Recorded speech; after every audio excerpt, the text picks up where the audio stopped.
नमस्कार, हून टीवी देख रहे हैं आप। मैं हूं आपके साथ विशाल कर। खबरों की शुरुआत करेंगे बड़ी खबर से। देहरादून से बड़ी खबर मिल रही है। नियुक्ति पत्र वितरण कार्यक्रम, मुख्यमंत्री पुष्कर सिंह धामी करेंगे शिरकत।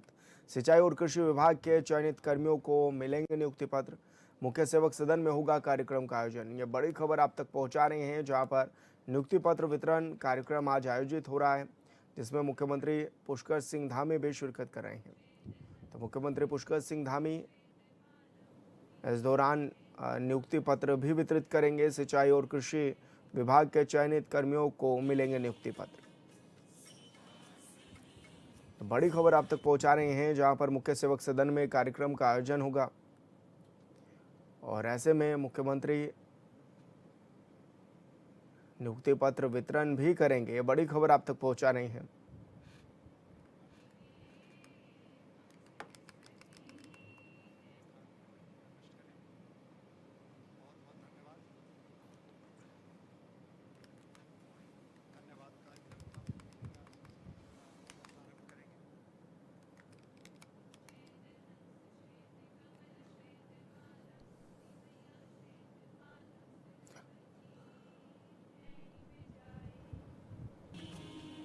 तो नियुक्ति पत्र वितरण कार्यक्रम आज आयोजित हो रहा है और संवाददाता योगेश आर्य हमारे साथ फोन लाइन पर जुड़ गए हैं। योगेश, क्या कुछ जानकारी मिल रही है? किस तरह के नियुक्ति पत्र आज वितरण कार्यक्रम भी रहने वाले हैं? मुख्यमंत्री किस समय ये नियुक्ति पत्र कार्यक्रम में शामिल होंगे? सिंह धामी के आज के कार्यक्रम की बात करें तो अहम समीक्षा बैठक जो है उनके द्वारा रखी गई है। मानव वन्यजीव संघर्ष, बिजली, पेयजल और स्वास्थ्य विभागों पर मंथन होगा। इसके बाद जो है मुख्यमंत्री आवास पर जो है आयोजित बैठक जो है वो करेंगे। अन्य शासकीय कार्य वहां पर रहेंगे। उसके बाद नियुक्ति पत्र के वितरण का कार्यक्रम जो है वो रखा गया है। सिंचाई और कृषि विभाग के चयनित कर्मियों को जो है नियुक्ति पत्र जो है उनके द्वारा दिए जाएंगे। और अगर देखा जाए तो ये कार्यक्रम मुख्य सेवक सदन में आयोजित किया गया है, जिसमें दिन भर विभिन्न विभागीय कार्यों में मुख्यमंत्री पुष्कर सिंह धामी जो है व्यस्त रहने वाले हैं। प्रशासनिक अधिकारियों को समयबद्ध कार्य करने के निर्देश भी जो है समीक्षा बैठक के दौरान वो देते नजर आएंगे। लेकिन जिस तरह से सिंचाई और कृषि विभाग में चयनित कर्मियों को नियुक्ति पत्र मिलेंगे, निश्चित तौर पर वो बेहतरीन कार्यक्रम जो है रखा गया है, ताकि युवाओं को जो है वो नियुक्ति पत्र देने के साथ साथ जो है आगे किस तरह से कार्य करना है उसके बारे में जानकारी दी जा सके और उनसे जो है कार्य किस तरह से प्रतिबद्धता के साथ करना है, किस तरह से पारदर्शिता के साथ करना है, उसकी जानकारी दी जाएगी। योगेश, ऐसे में क्योंकि ये भी देखा जाता है कि मुख्यमंत्री धामी के नेतृत्व में काफ़ी युवाओं को रोजगार भी मिला है और ये कहा भी जाता है कि अब तक का सबसे ज़्यादा रोजगार अगर किसी मुख्यमंत्री ने दिया है वो धामी ने दिया है, तो कितना ये सही है और युवाओं को किस तरह से इस रूप में देखते भी हैं इसको? बिल्कुल 32,000 से अधिक अगर नौकरियों की नियुक्तियों की बात की जाए तो वो अगर किसी ने देने का काम किया है तो मुख्यमंत्री पुष्कर सिंह धामी है। और वो इस बात का जिक्र भी कई बार करते नजर आते हैं कि नकल विरोधी कानून बनाने के बाद जो है जिस तरह से पारदर्शिता जो है वो लाई गई है और नियुक्तियों को लगातार किया जा रहा है, युवाओं को जो है लगातार नियुक्ति दी जा रही है और रोजगार के माध्यम से जो लगातार जो है उनको विभागों में जोड़ा जा रहा है। तो ये बिल्कुल देखा जाए तो 32,000 से अधिक ऐसी जो नियुक्तियां हैं वो अब तक हो चुकी हैं और लगातार पारदर्शिता के साथ जो है काम करते हुए नजर आ रहे हैं सीएम धामी। और यही कारण है कि जो युवा है वो उनके बारे में जिस तरह के फीडबैक देते हैं वो बिल्कुल सकारात्मक होता है। और यही कारण है कि लगातार जो है एक गरीब परिवार का युवा जो नौकरी का सपना देखता है, उसे जब नौकरी मिलती है तो उसका फीडबैक उसी तरह का आता है और निश्चित तौर पर अंतिम छोर तक बैठे व्यक्ति की बात जब मुख्यमंत्री करते हैं और वहां तक नियुक्ति पत्र उन युवाओं को देने का काम करते हैं तो एक सकारात्मक फीडबैक निश्चित तौर पर आता है। और 32,000 नौकरियां अब तक जो है उनकी ओर से दी जा चुकी हैं। बिल्कुल योगेश, बहुत शुक्रिया आपका तमाम जानकारी साझा करने के लिए। और बड़ी खबर का रुख कर लेते हैं एसआईआर अभियान को लेकर मुख्य निर्वाचन अधिकारी की बैठक। जिले अधिकारियों संघ की गई समीक्षा बैठक। आवासीय सोसाइटी और मोहल्लों में लगाए जाएंगे विशेष कैंप। बीएलओ को फील्ड विजिट के दौरान आईडी कार्ड पहनने के भी निर्देश दिए गए हैं। बीएलए नियुक्ति को लेकर राजनीतिक दलों से फिर बैठक करेंगे डीएम। तो बड़ी हाउसिंग सोसाइटी में नोडल अधिकारी तैनात करने के भी निर्देश दिए गए हैं। यह बड़ी खबर आप तक पहुंचा रहे हैं, जहां पर आवासीय सोसाइटी और मोहल्लों में विशेष कैंप भी इस दौरान लगाए जाएंगे। तो वहीं बीएलओ को फील्ड विजिट के दौरान आईडी कार्ड पहनने के निर्देश भी इस दौरान दिए गए हैं। यह बड़ी खबर आप तक पहुंचा रहे हैं, जहां पर बीएलए नियुक्ति को लेकर राजनीतिक दलों से फिर बैठक करेंगे डीएम। तो बड़ी हाउसिंग सोसाइटी में नोडल अधिकारी भी तैनात करने के निर्देश दिए गए हैं।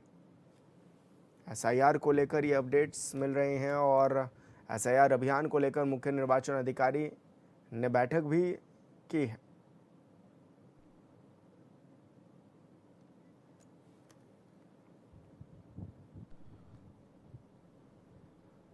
और संवाददाता योगेश आर्य हमारे साथ फोन लाइन पर जुड़ गए हैं। योगेश, क्या कुछ जानकारी मिल रही है एसआईआर को लेकर और क्या कुछ अभी अपडेट्स मिल पा रहे हैं? देखिए विशाल, एसआईआर की प्रक्रिया की अगर बात करें तो 29 मई से एसआईआर की प्रक्रिया जो है प्रदेश में प्रारंभ होने जा रही है। उसी को लेकर के एसआईआर अभियान से लेकर जो अभियान शुरू होने जा रहा है उसको लेकर एक बड़ी बैठक जो है मुख्य निर्वाचन अधिकारी ने की है। और आवासीय सोसाइटी हो, मोहल्ले हो, उनमें जो है विशेष कैंप लगाने के निर्देश जो है उनकी तरफ से दिए गए हैं कि विशेष कैंप लगाकर जो है एसआईआर की प्रक्रिया को किया जाए। मुख्य निर्वाचन अधिकारियों ने सभी जिलाधिकारियों के साथ समीक्षा बैठक की है। उसमें उन्होंने साफ तौर पर कहा है कि बीएलओ को फील्ड विजिट के दौरान जो है अनिवार्य रूप से जो है आईडी कार्ड पहनना होगा। और जो है इसके साथ साथ उन्होंने ये भी कहा कि जो जिलाधिकारी हैं वो राजनीतिक दलों के साथ बीएलए नियुक्ति को लेकर दोबारा से बैठक करें, क्योंकि अभी कई राजनीतिक दल ऐसे हैं जिनके बीएलए की नियुक्ति नहीं हो पाई है। तो बड़ी हाउसिंग सोसाइटी में नोडल अधिकारियों को तैनात करने के निर्देश भी इस दौरान उनकी ओर से दिए गए हैं। और सीधे तौर पर कहा गया है कि एसआईआर अभियान को लेकर प्रशिक्षण और लॉजिस्टिक व्यवस्था की समीक्षा जो है वो समय समय पर की जाए। घर घर पहुंचकर जो मतदाता सत्यापन अभियान है वो निर्वाचन आयोग की ओर से चलाया जाएगा। तो निश्चित तौर पर जिस तरह से एसआईआर अभियान की शुरुआत 29 मई से होने जा रही है उसको लेकर के जो दिशा निर्देश जिलाधिकारियों के लिए हैं, बीएलओ के लिए हैं, फील्ड विजिट के लिए हैं, वो तमाम निर्देश जो है समीक्षा बैठक जो हुई है उसके दौरान दिए गए हैं। जी, लेकिन राजनीतिक दलों का क्या कुछ मानना है, क्या कुछ कहना है योगेश? क्या सभी राजनीतिक दल संतुष्ट है एसआईआर को लेकर? देखिए एसआईआर को लेकर के अगर देखा जाए तो विपक्षी दल जो है वो लगातार इस पर सवाल उठा रहे हैं। उनका कहना है कि जहां जहां एसआईआर की प्रक्रिया की गई है वहां वहां जो है भारतीय जनता पार्टी की जीत हुई है। वो इस तरह का आरोप उनकी ओर से लगाया जा रहा है। लेकिन जिस तरह से अब उत्तराखंड में एसआईआर की प्रक्रिया प्रारंभ होने जा रही है उससे पहले राजनीतिक दलों के साथ बैठक की गई थी, उसमें उसकी जानकारी दी गई थी किस तरह से इस प्रक्रिया को किया जाएगा। 2003 की जो वोटर लिस्ट है उसके माध्यम से किस तरह से जो है सत्यापन किया जाएगा, तो पूरी जानकारी इसमें दी गई है। लेकिन देखना होगा कि जिस तरह से अब इसकी शुरुआत होती है उसके बाद जो अन्य दल है, राजनीतिक दल है, उनकी किस तरह की प्रतिक्रिया जो है सामने आती है। जी बिल्कुल योगेश, बहुत शुक्रिया आपका तमाम जानकारी साझा करने के लिए। और बड़ी खबर का रुख कर लेते हैं। केदारनाथ धाम में आस्था का सैलाब, रिकॉर्ड संख्या में पहुंचे श्रद्धालु। रोजाना 28 से 30 हजार भक्त कर रहे बाबा केदार के दर्शन। 30 दिनों में 7.5 लाख से ज्यादा श्रद्धालु पहुंचे धाम। तो पिछले साल के मुकाबले इस साल 30 हजार अधिक पहुंचे यात्री। हेलीकॉप्टर सेवा में अब तक 28 हजार से ज्यादा श्रद्धालु पहुंचे हैं। घोड़ा खच्चर सेवा से 1.5 लाख से अधिक यात्रियों ने सफर किया है। हेली सेवा से करीब 28 करोड़ का कारोबार भी होने का अनुमान जताया गया है। एक महीने में 200 करोड़ से ज्यादा का हुआ कुल कारोबार। तो डीएम विशाल मिश्रा व्यवस्थाओं की भी लगातार मॉनिटरिंग कर रहे हैं। ये बड़ी खबर आप तक पहुंचा रहे हैं, जहां पर पिछले साल के मुकाबले इस साल 30 हजार से ज़्यादा तीर्थयात्री पहुंचे हैं अब तक। और हेलीकॉप्टर सेवा से अब तक 28 हजार ज़्यादा श्रद्धालु भी बाबा केदार के दर पर पहुंचे हैं। तो घोड़ा खच्चर सेवा से 1.5 लाख से अधिक यात्रियों ने सफ़र भी इस दौरान किया है। ये बड़ी खबर आप तक पहुंचा रहे हैं। हेली सेवा से करीब 28 करोड़ का कारोबार होने का अनुमान भी जताया जा रहा है। तो वहीं एक महीने में 200 करोड़ से ज़्यादा का कारोबार लगभग हुआ है।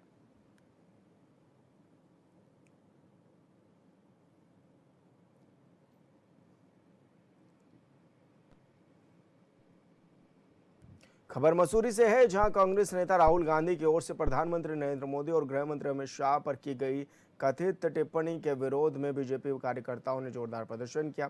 बीजेपी मंडल अध्यक्ष रजत अग्रवाल और पालिका अध्यक्ष मीरा सकलानी के नेतृत्व में कार्यकर्ता पिक्चर पैलेस चौक पर जमा हुए। उन्होंने राहुल गांधी और कांग्रेस के खिलाफ जमकर नारेबाजी की और उस दौरान पुतला भी फूंका है। रजत अग्रवाल ने कहा है कि प्रधानमंत्री पूरे देश के होते हैं, उनके खिलाफ अपमानजनक टिप्पणी देश की जनता का अपमान है। कांग्रेस मुद्दा विहीन हो चुकी है। मीरा सकलानी ने कहा है कि कांग्रेस अपना जनाधार खो चुकी है और केवल बयानबाजी के सहारे राजनीति कर रही है। जनता उसको करारा जवाब भी देगी।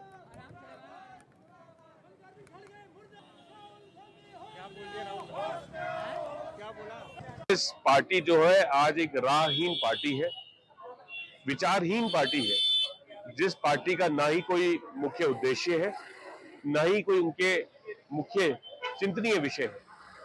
और बड़ी खेद की बात है जब आज पूरा विश्व हमारे प्रधानमंत्री माननीय श्री नरेंद्र मोदी जी की प्रसिद्धि को मान रहा है कि उनकी प्रसिद्धि का व्याख्यान कर रहा है और हमारे प्रधानमंत्री श्री नरेंद्र मोदी जी पूरे विश्व में भारत का परचम लहरा रहे हैं। उसी बीच राहुल गांधी द्वारा हमारे माननीय प्रधानमंत्री श्री नरेंद्र मोदी जी के लिए और माननीय गृह मंत्री श्री अमित शाह जी के लिए उन्हें गद्दार शब्द का उपयोग करा। वास्तविक रूप से अगर कोई गद्दार इस देश में है तो वो राहुल गांधी है और गांधी परिवार है। चाहे वो नेशनल हेराल्ड का केस हो, जिस नेशनल हेराल्ड के केस के अंतर्गत समूचे गांधी परिवार के नामजद तहकीकात चल रही है, उनके नाम से उनके ऊपर केस दायर है और ये दर्शाता है कि नेशनल हेराल्ड जैसे केस में अगर गांधी परिवार पर केस चल रहे तो असली गद्दार कौन है? देश का गद्दार गांधी परिवार है। बार बार ये बात कह रही हूँ कि वो देश के प्रधानमंत्री है ना, और देश के प्रधानमंत्री जी के लिए अगर कोई इस तरीके के शब्दों का प्रयोग करता है, वो समझ आप सीधे सीधे मान के चलिए वो भारत के लिए वो शब्द यूज किए जाते हैं, तो उनको सोच समझ के अपनी टिप्पणी देनी चाहिए कि किस तरीके के शब्दों का यूज करें। और अगर नहीं कर सकते हैं, वो नहीं सोच समझ के बोल सकते हैं, तो उनको कुछ भी बोलने का हक नहीं। और उन्होंने जो शब्द यूज करे हैं वो हम किसी भी तरीके से उसको बर्दाश्त नहीं करेंगे। उत्तराखंड हाई कोर्ट ने देहरादून के परेड ग्राउंड और राजपुर रोड पर संचालित अंग्रेजी शराब की दुकानों के आवंटन को लेकर दायर याचिकाओं पर सुनवाई की। इस दौरान हाई कोर्ट ने एक्साइज कमिश्नर की ओर से जारी आवंटन आदेश पर फिलहाल रोक लगाई है और राज्य सरकार से जवाब भी तलब किया है। मामले की सुनवाई मुख्य न्यायाधीश मनोज कुमार गुप्ता और न्यायमूर्ति सुभाष उपाध्याय की खंडपीठ ने किया है, जिसमें अपने आदेश में कोर्ट ने कहा है कि जिलाधिकारी कोर्ट के आदेश का जल्द अनुपालन करें, अपनी जांच आख्या प्रस्तुत भी कोर्ट में करें। वाला परेड ग्राउंड देहरादून में दुकान है, जिसका जो प्रीवियस ईयर का लाइसेंस है 2025-26 के जो लाइसेंसी थे, उनका ये कहना था कि हमने जो अपनी रिन्यूअल की एप्लीकेशन डिस्ट्रिक्ट एक्साइज ऑफिसर को 16 फरवरी 2026 को दी, वो उन्होंने रिसीव नहीं की और 17 फरवरी 2026 को नियमों को ताक में रखते हुए ये दुकान आवंटित कर दी है। एक्साइज पॉलिसी में स्पेसिफिक प्रोसीजर है कि यदि आप रिन्यूअल नहीं भी होगी दुकान, तो उस दुकान को लॉटरी के माध्यम से आवंटित किया जाएगा। एक्साइज कमिश्नर ने इन सब नियमों को ताक पे रख के प्राइवेट रिस्पोंडेंट को यहाँ पर दुकान आवंटित की, जिसको चैलेंज किया गया। वर्तमान में ऑनरेबल कोर्ट ने एक्साइज कमिश्नर के इस ऑर्डर को स्टे किया। Principal secretary department of excise से 1 हफ्ते के भीतर एक्साइज कमिश्नर के उस उक्त आदेश के संबंध में जांच रिपोर्ट कोर्ट के समक्ष प्रस्तुत करने को कहा है और कंसर्न पार्टीज को नोटिस इशू किए हैं। साथ ही डिस्ट्रिक्ट मजिस्ट्रेट को जिम्मेदारी दी गई है कि कोर्ट के आदेश का अनुपालन सुनिश्चित किया जाए और दुकानों को बंद किया जाए। चंपावत में बढ़ती गर्मी और हीट वेव की संभावनाओं को देखते हुए जिलाधिकारी मनीष कुमार ने जिला अस्पताल का औचक निरीक्षण किया, जहां उन्होंने अस्पताल में भर्ती मरीजों और उनके तीमारदारों को उपलब्ध कराई जा रही व्यवस्थाओं का भी जायजा लिया। निरीक्षण के दौरान डीएम ने अस्पताल परिसर में पेयजल व्यवस्था, बैठने की समुचित सुविधा, जन औषधि केंद्र, शौचालयों की व्यवस्था, स्वच्छता और अन्य मूलभूत व्यवस्थाओं का भी निरीक्षण किया है। साथ ही संबंधित अधिकारियों के लिए व्यवस्थाएं और बेहतर करने के भी निर्देश दिए गए हैं। उन्होंने वार्ड में वातानुकूलन व्यवस्था, साफ सफाई उपकरणों की उपलब्धता और मरीजों को दी जा रही चिकित्सा सुविधाओं का भी जायजा लिया है।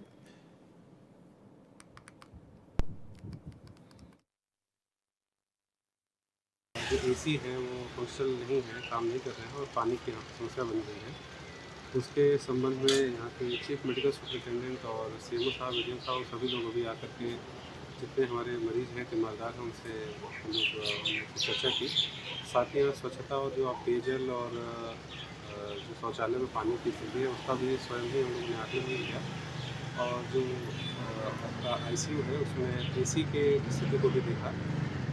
वहाँ पे कुछ मशीनें काम कर रही हैं, कुछ मशीनों में सर्विसिंग की आवश्यकता है। उसके लिए त्वरित रूप से निर्देश दे दिए गए हैं कि इसको तत्काल रूप से रिपेयर कर लिया जाए। किसी भी हमारे मरीज हैं या उनके तीमारदार हैं, उनको कहीं कोई कठिनाई ना हो, उसके लिए भी निर्देश दिए गए हैं। और साथ ही पेयजल के लिए तत्काल यहाँ व्यवस्था की गई।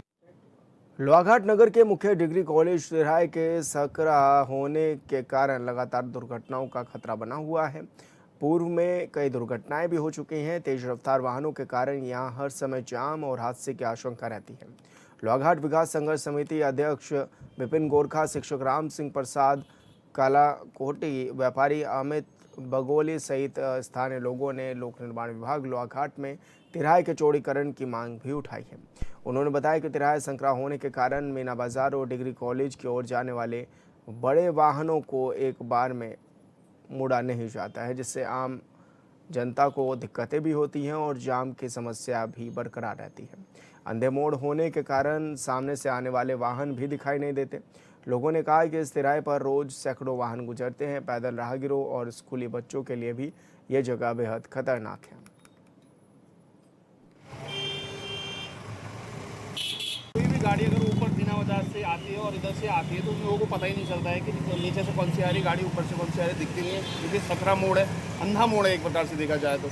हम तो यही कहेंगे कि इसको थोड़ा सा ऊपर उठाया जाए रोडों को और थोड़ा सा वहाँ पे लगातार 4-5 मीटर की कटिंग की जाए तो ये कहीं ना कहीं थोड़ा सा सुधर सकता है और भविष्य में कोई घटना से बचा जा सकता है। 2-4 घटनाएं यहाँ पे घट चुकी हैं और यहाँ पे मैंने जैसा कि पहले भी आपको वैसे बता रहा था कि यहाँ पे एक बार मतलब इतना भयंकर एक्सीडेंट हुआ था कि 2 जिंदगियाँ मरते मरते बची हैं। और शासन प्रशासन पीडब्ल्यूडी से यही अपील है कि जल्द से जल्द आप इस पर ध्यान दीजिए और क्योंकि यहाँ पे ये बहुत ही बड़ा मुद्दा यहाँ पे है। अगर ये मान के चलिए अगर इस रोड को जल्द से जल्द नहीं बनाया गया तो आने वाले समय में स्थितियाँ परिस्थितियाँ और गंभीर होंगी।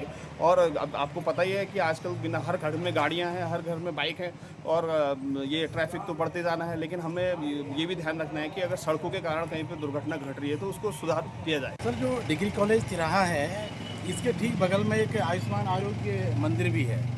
यहाँ पे काफ़ी पेशेंट लोग आते हैं, लगातार यहाँ पे भीड़ बनी रहती है। और साथ ही यहाँ से मीना बाज़ार को जो सड़क जाती है वाहनों का काफ़ी आवाजाही यहाँ पे रहती है। डिग्री कॉलेज के बच्चे भी यहाँ से निकलते हैं तो ऐसी जगह में बड़ी कंजेस्टेड ये मोड़ यहाँ पर बना हुआ है। तो मेरा शासन प्रशासन से ये अनुरोध रहेगा कि जनता की सुविधा को ध्यान में रखते हुए जो यहाँ पे थोड़ी जगह बची हुई है इसमें चौड़ीकरण करके यहाँ पे इस रास्ते को अच्छा रोड यहाँ से बनाई जा सकती है। पीडब्ल्यूडी आदि जो भी डिपार्टमेंट इस काम को कर सकते हैं उनसे हमारा ये अनुरोध रहेगा कि इसको जल्द से जल्द कार्य किया जाए ताकि जनता को आवाजाही के लिए सुविधा हो सके। अच्छा, तो यही है कि यहाँ पे को सबसे ज़्यादा एक्सीडेंट का कारण बन रहा है कॉलेज के आने जाने वाले बच्चे हैं। और जैसे अगर कोई बड़ा वाहन आ जाता है तो उस टाइम पे जाम का सबसे बड़ा रोल होता है। और इतना रिस्की मोड़ ये हो रखा है कि अगर थोड़ा सा भी कोई भी गाड़ी मतलब इधर उधर हो जाए तो वहाँ को आदमी मतलब कुछ भी हो सकता है। एक बार में कोई भी वाहन अच्छे से नहीं मुड़ पाता है, चाहे बड़ा वाहन हो या पिकअप हो और या फिर छोटी गाड़ियाँ हों, कोई भी वाहन आसानी से नहीं मुड़ सकता है। मसूरी में लंबे समय से प्रस्तावित शटल सेवा को शुरू करने की कवायद अब तेज हो गई है। डीएम के निर्देश के बाद अब उप जिला अधिकारी की ओर से क्रिकेंग स्थित कार पार्किंग का निरीक्षण कर तैयारियों का जायजा लिया गया है। मसूरी में पर्यटन सीजन के दौरान टेम्पो ट्रैवलर और बड़े वाहनों की वजह से लगने वाले जाम से लोगों को काफ़ी परेशानी होती थी। इसी समस्या के समाधान के लिए प्रशासन लगातार बैठकें कर रहा था और अब पर्यटन सीजन शुरू होने के साथ ही शटल सेवा लागू करने का फैसला भी लिया गया है, जिससे शहर में यातायात व्यवस्था बेहतर होने और जाम से राहत मिलने की भी उम्मीद है। गत साल भी जिलाधिकारी की ओर से अधिकारियों को शटल सेवा शुरू करने के निर्देश दिए गए थे। इसके तहत गच्ची बैंड के पास शटल सेवा कार्यालय, पार्किंग और प्रकाश व्यवस्था का भी कार्य कराया गया था। हालांकि कुछ लोगों ने विरोध के चलते उस समय योजना को स्थगित करना पड़ा था, लेकिन अब शहर की ज़रूरत को देखते हुए प्रशासन ने एक बार फिर से इस योजना को लागू करने का फैसला लिया है।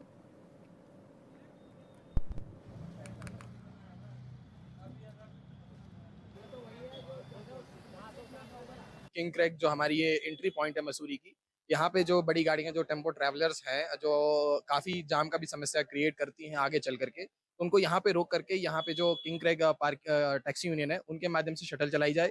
इसके अलावा जो बड़ा मोड़ पे है, बड़े मोड़ पे भी जो है शटल सेवा चलाई जाएगी। वो शटल सेवा जो है मसूरी टैक्सी यूनियन उनके द्वारा चलाई जाएगी।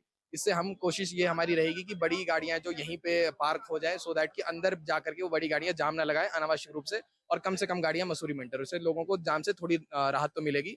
इसके अलावा हम थोड़े और वॉलंटियर्स जो है उसको भी हायर करने की सोच रहे हैं जो ट्रैफिक व्यवस्था में हमारी सहायता करेंगे। ये जो हमें आश्वासन दिया गया था, इसमें जब शटल सेवा शुरू हुई थी तो हमें एक रोजगार का आश्वासन दिया गया था, जिसमें दिसंबर जनवरी वाले सीजन में या आपके मई जून वाला जो सीजन मसूरी में होता है कि उसमें प्रॉपर एक शटल सेवा यहाँ से शुरू की जाएगी, जिसमें लोकल हम टैक्सी वालों को यहाँ से व्यवसाय मिलेगा। परंतु सर इसमें अब लगातार ये दूसरा सीजन देख रहे हैं कि पिछले सीजन भी कि हमें लगातार आश्वासन दिया गया शटल शुरू की जाएगी पर प्रशासन से हमें इस ओर में कोई मदद अभी तक नहीं ऐसी कोई मिली है कि यहाँ पे शटल प्रॉपर शुरू की जाए।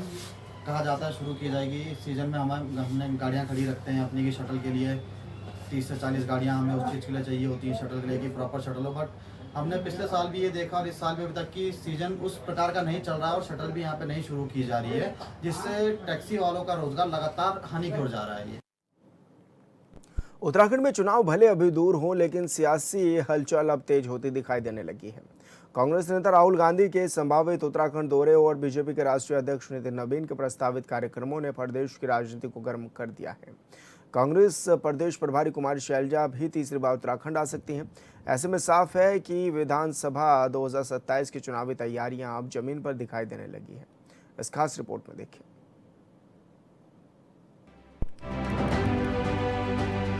उत्तराखंड में अब सियासी पारा लगातार चढ़ता दिखाई दे रहा है। चुनाव भले ही अभी दूर हों, लेकिन बड़े नेताओं की रैलियों और दौरों की तैयारियां शुरू हो चुकी हैं।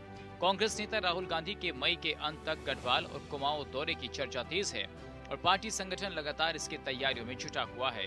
इससे पहले राहुल गांधी 2022 विधानसभा चुनाव के दौरान उत्तराखंड आए थे, जहां उन्होंने रोजगार, पलायन और महंगाई जैसे मुद्दों को लेकर जोरदार तरीके से बीजेपी पर हमला बोला था। वहीं बीजेपी की तरफ से प्रधानमंत्री नरेंद्र मोदी और रक्षा मंत्री राजनाथ सिंह पहले ही उत्तराखंड दौरे कर चुके हैं। अब बीजेपी के राष्ट्रीय अध्यक्ष नितिन नवीन भी 3 दिन के दौरे पर उत्तराखंड आने वाले हैं। ऐसे में दोनों दलों ने अब प्रदेश में पूरी तरह चुनावी माहौल बनाना शुरू कर दिया है। कांग्रेस के प्रदेश अध्यक्ष गणेश गोदियाल ने कहा कि राहुल गांधी का उत्तराखंड से हमेशा भावनात्मक जुड़ाव रहा है। जब भी वो यहाँ आए हैं, उन्होंने पहाड़ के असली मुद्दों को मजबूती से उठाया है और फिर जून महीने में उनके संभावित दौरे को लेकर बातचीत चल रही है। हमारी प्रदेश प्रभारी भी लगातार तीसरी बार उत्तराखंड आ रही है। इससे साफ है कि पार्टी संगठन को बूथ स्तर तक मजबूत करने और कार्यकर्ताओं में नई ऊर्जा भरने पर फोकस हो रहा है। कांग्रेस पूरी मजबूती के साथ जनता के मुद्दों को लेकर सड़क से सदन तक लड़ाई लड़ेगी। निश्चित रूप में हमारे शीर्ष नेता हैं राहुल गांधी जी, और आज जिस प्रकार से पूरा विश्व इस बात को मान गया है कि उनकी एक एक बात, चाहे वो उन्होंने 4 साल पहले कही हो, चाहे 2 साल पहले कही हो, उस समय पे कही गई उनकी बात को तथाकथित गोदी मीडिया ने भले लेफ्ट राइट टर्न करने की कोशिश की हो, लेकिन उनकी एक एक बात सत्य साबित हुई है और आज पूरा विश्व इस बात को मान रहा है। तो ऐसे हमारे शीर्षस्थ नेता के यहाँ आने से हमको उत्साह हमारा और बढ़ेगा, हमारे कार्यकर्ताओं का उत्साह बढ़ेगा। वहीं बीजेपी भी कांग्रेस की सक्रियता को हल्के में लेने के मूड में दिखाई नहीं दे रही है। पार्टी लगातार बूथ स्तर तक संगठन को मजबूत करने और कार्यकर्ताओं को एक्टिव करने में जुटी है। भाजपा की कोशिश विकास, 4 धाम यात्रा, सड़क, रेल और इंफ्रास्ट्रक्चर परियोजनाओं को जनता के बीच बड़ा मुद्दा बनाने की है। भाजपा मानती है कि मजबूत संगठन और केंद्रीय नेतृत्व के दम पर वो एक बार फिर प्रदेश में बढ़त बनाए रखेगी। बिल्कुल निश्चित तौर पर हमारे राष्ट्रीय अध्यक्ष नितिन नवीन जी उत्तराखंड में होंगे और बहुत जल्द यहाँ पर तमाम सभी कार्यकर्ताओं से संवाद भी करेंगे। हमारे जो प्रशिक्षण अभियान चल रहे हैं, हमारी पार्टी की जो कार्यशैली है, हमारी पार्टी के अंदर जो कार्य हो रहे हैं, क्योंकि ये चुनावी साल है 2027, तो जाहिर सी बात है कि पार्टी के हमारे शीर्ष नेतृत्व भी यहाँ पर पहुंचेंगे। लगातार पार्टी को एक नई ऊर्जा के साथ नितिन नवीन जी हमेशा दिशा निर्देश देने का काम करते हैं और जब यहाँ आएंगे तो रूबरू होकर सभी कार्यकर्ताओं से आने वाले चुनाव के लिए किसी भी तरीके के टिप्स देने का काम करेंगे और तमाम सभी कार्यकर्ताओं से संवाद करके पार्टी की मजबूती के लिए और सरकार हमारी तीसरी बार उत्तराखंड में पहुंच आए, उसके लिए भी वो जो है सभी हमारे कार्यकर्ताओं को, हमारे नेताओं को मंत्र देने का काम करेंगे। अब रही बात राहुल गांधी जी की कि वो उत्तराखंड में यहाँ पहुंचेंगे, उनके अध्यक्ष जी ने कहा है, तो जाहिर सी बात है कि पहले ही जनता कांग्रेस को नकार चुकी है और बार बार जनता ने कांग्रेस को आईना दिखाने का काम किया। राजनीतिक जानकार मानते हैं कि भले ही 2027 के चुनाव में अभी वक्त हो, लेकिन उत्तराखंड में चुनावी माहौल अभी से बनता दिखाई देने लगा है। एक तरफ भाजपा का राष्ट्रीय नेतृत्व लगातार उत्तराखंड पर फोकस बनाए हुए है, तो वहीं कांग्रेस भी राहुल गांधी और कुमारी शैलजा के दौरों के जरिए संगठन में नई जान फूंकने की कोशिश कर रहा है। ऐसे में आने वाले दिनों में प्रदेश का सियासी पारा और ज्यादा चढ़ता दिखाई दे सकता है। यानी साफ है कि उत्तराखंड में अब राजनीतिक सरगर्मियां और ज्यादा तेज होने वाली हैं। बीजेपी और कांग्रेस दोनों ही अपने बड़े नेताओं के जरिए चुनावी जमीन मजबूत करने में जुटी है। ऐसे में आने वाले दिनों में प्रदेश की राजनीति और ज्यादा गर्म होती हुई दिखाई दे सकती है। Bureau report, hornbill TV. और फिलहाल इस बुलेटिन में मेरे साथ इतना ही। आप देखते रहिए हॉर्नबिल टीवी। नमस्कार।